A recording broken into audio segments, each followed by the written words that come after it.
Entramos agora em nosso terceiro dia de viagem. Depois de percorrermos mais de 500 quilômetros, nossa equipe de reportagem cruzou a divisa entre os estados de Minas Gerais e Espírito Santo. Ao longo de todo o trajeto já percorrido, ouvimos histórias de pessoas diferentes, mas que apresentam a mesma reclamação: a escassez de água potável e a morte dos peixes. E não foi diferente no município de Baixo Guandu. Por aqui, a população de pouco mais de 30 mil pessoas ainda sofre com toda a sujeira do Rio Doce que passa pela cidade. Antes da lama aí, realmente eu tinha um meio de me escapar do aperto. Hoje em dia você não pode mais, porque eu pegava um peixe para pagar um talão de água, um talão de luz, não tem nem como mais, porque eu não tenho, eu não tenho como mais sobreviver. Antes, a água limpa, todo mundo à vontade, não podia fazer as coisas, a gente economizava um pouco, entendeu? Mas agora tem que economizar mais, ninguém pode molhar a horta mais. Tem até medo de molhar a horta, dar um problema, na horta. A gente precisa da água limpa, né? Igual eu tô falando aqui, você está conversando com o pessoal aí, eu não tenho uma caixa d'água, né? Não tenho uma caixa d'água. Quando fecha a água de noite, eu tenho que esperar a água chegar para tomar banho, eu e minha menina. Alguns quilômetros mais adiante, passamos pela cidade de Colatina. Depois do desastre, o município foi o primeiro a captar as águas lamacentas do Rio Doce para tratá-la e deixá-la em boas condições para o consumo da população. Segundo o prefeito, os resultados da análise realizada por engenheiros do Serviço de Meio Ambiente e Saneamento Ambiental do município permitiram a liberação do uso da água tratada para os moradores. Quem cuida de água tem que manter periodicamente um laboratório credenciado, certificado, para poder fazer as análises tanto da água bruta quanto da água tratada. Então nós temos, esse aqui é o último, o que chegou mais recente, do dia 26, à noite, a última amostra. O laboratório também precisa de um tempo para processar a análise e mandar para a gente. E desde que nós voltamos a tratar na terça-feira, todos os laudos estão em conformidade com a portaria, você pode ver a conclusão do laudo é exatamente falando que os resultados constantes na portaria encontram-se em conformidade quando comparado a esta. Então, nós estamos acompanhando com todo cuidado, porque é uma grande responsabilidade a gente colocar água na rede para as pessoas consumirem, para as pessoas usarem. Então, a gente está fazendo isso com muito cuidado e muita responsabilidade. Nós fomos à estação de tratamento de água que abastece todo o município para acompanhar como funciona o processo de transformação da água suja, cheia de lama, para a água que chega até a casa do consumidor. O passo a passo é bem simples.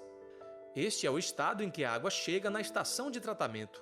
Depois de capturadas através de bombas instaladas às margens do rio, todo o procedimento começa neste tanque. A partir daqui são despejados litros e mais litros de uma substância coagulante. A ideia é separar toda a sujeira da água e deixá-la na superfície. Depois que toda a sujeira é separada, a água vai direto para os decantadores e posteriormente será filtrada. O filtro irá reter as possíveis partículas de sujeira que não foram totalmente retiradas nos decantadores. Quando a água já está totalmente cristalina, ela recebe uma substância chamada de ortopolifosfato.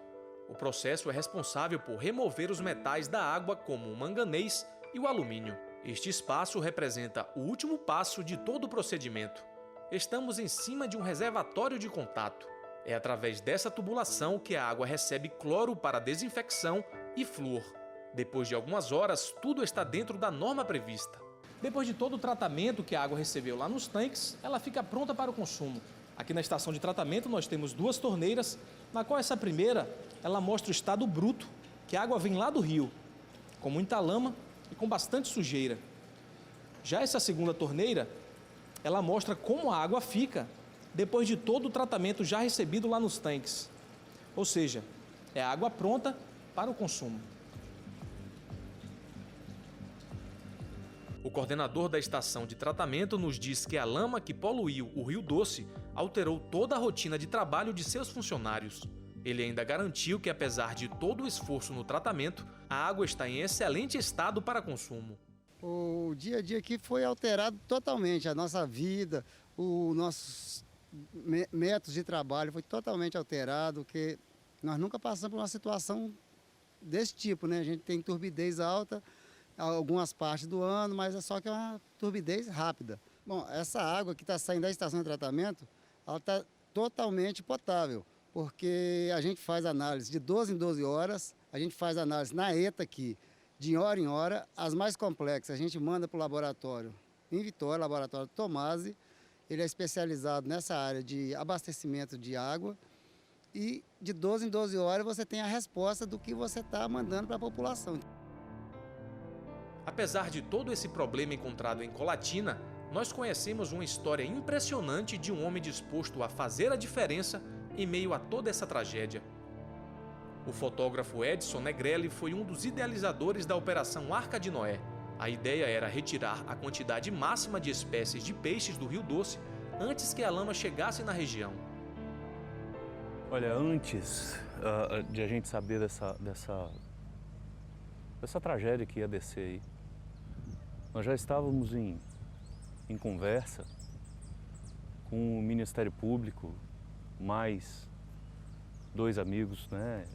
3 na realidade, e junto com a PESC, Gambá e Ministério Público Federal e mais o Fórum, nós estávamos traçando alguns planos para sustentabilidade, para a matéria do rio. E aí soubemos dessa tragédia. Aí nos reunimos novamente e dentro desse contexto alguém falou assim, não, temos que salvar algumas espécies, porque a gente estava vendo que vinha matando tudo. A gente conseguiu fazer um resgate, uma quantidade de peixes assim incrível, né, da nossa parte do projeto. A parte da qualidade, né, da genética também, uma quantidade muito expressiva de espécies. Então pegava com a peneira, botava dentro dos barcos, trazia em caixas até aqui, daqui botava em caixotes, grandes caixotes com 1000 litros d'água, climatizava isso, ok? Climatizava e fazia soltura, né, da nossa parte do quantitativo na lagoa e da parte do IFES, do IBAMA, no IFES, que estão lá todas as genéticas e tudo guardado lá. O IFES é o Instituto Federal do Espírito Santo.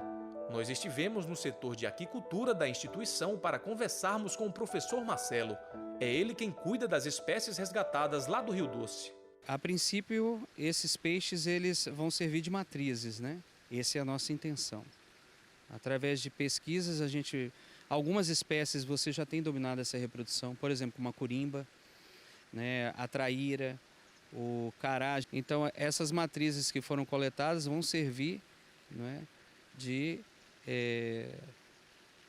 possíveis reprodutores, e essa reprodução que surgir deles vai ser lançada no rio, né, vai ser depois de um programa bem sensato, ver onde a gente vai repovoar, como vai fazer isso, né, eles vão ser soltos no Rio Doce.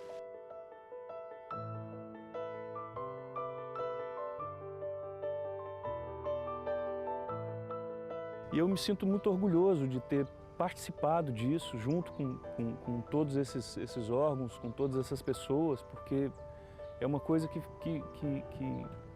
sabe, que eu acho que todo mundo tinha que experimentar, doar um pouquinho, entendeu? E fazer um pouco. Tá aí meu filho que, sabe, não vai esquecer disso, tenho certeza que nunca na vida dele. Então é esse legado que a gente quer deixar, né? Que a gente só quer mesmo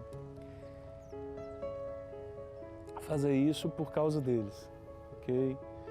Né? Lógico que a gente pensa em todos, mas todos são esses meninos que a gente tem e que a gente tem que deixar alguma coisa de melhor.